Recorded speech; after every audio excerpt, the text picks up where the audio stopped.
Bueno, ahora imos facer o propio, iremos instalar un Linux, imos facer un USB booteable no Linux, vale?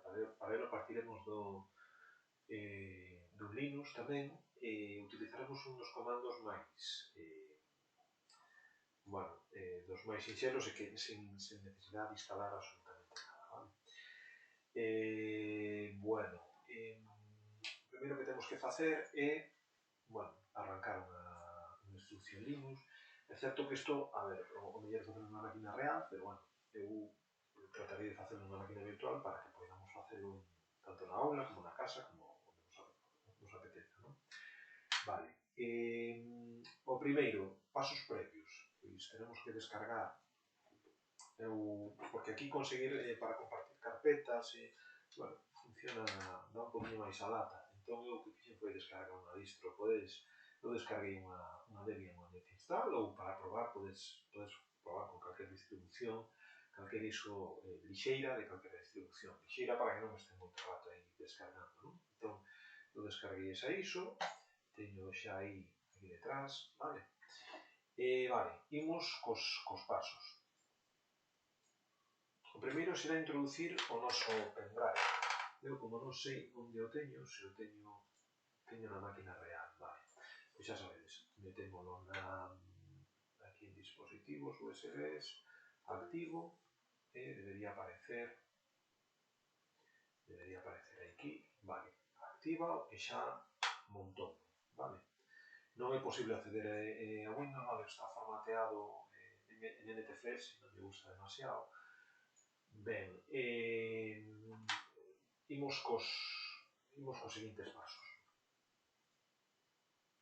Veremos as particións, veremos do que partimos, vale? Entón, facemos sudo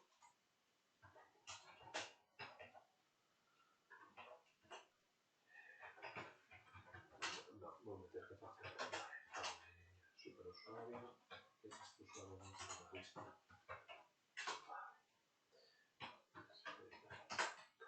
Vale. Aquí está montado, vale? Aquí xa temos disponible.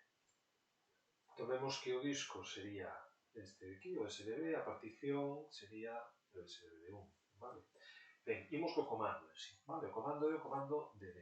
Entón ponemos dd, ponemos tamén o falador do que non sería obligatorio, pero bueno, ponemos a orixe, o input, vale? De aquí temos que, realmente non sei onde está a imaxe, vamos a buscar, a ver onde está, cd con procesor, está aquí, correcto, está aquí. Voulle cambiar o nome porque, é demasiado largo, como teño que escribilo, voulle cambiar o nome e voulle poñer Debian.iso para non me equivocar. Agora, no DNS vedes que o nome da ISO é Debian.iso. Feito aquí atrás, debería haber cambiado correcto. Vale. Entón, imos ao comando. Comando dd,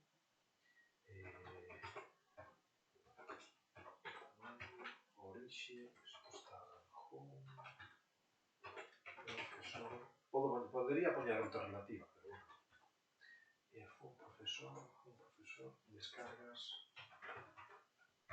Debian.iso, e ahora o destino. O output. Vamos meter en dev, SDB, aquí tenes, SDB, vale? Por eso hai que listar primeiro os discos que temos. Importante o status progress para que nos vai indicando, se non vai quedar aí colgado, non vamos a saber cando remata, ni nada por estilo. Despois hai unha opción que, que non sei moi ben. Poñémola, que tampouco offline, se me a documentación da topeia aparece, vamos alá. Aí vai, ahora está copiando bloque a bloque e nada, deixamos que remate e continuamos. Bueno, en principio xa teríamos o noso USB creado, vale? Nada, habría que probarlo.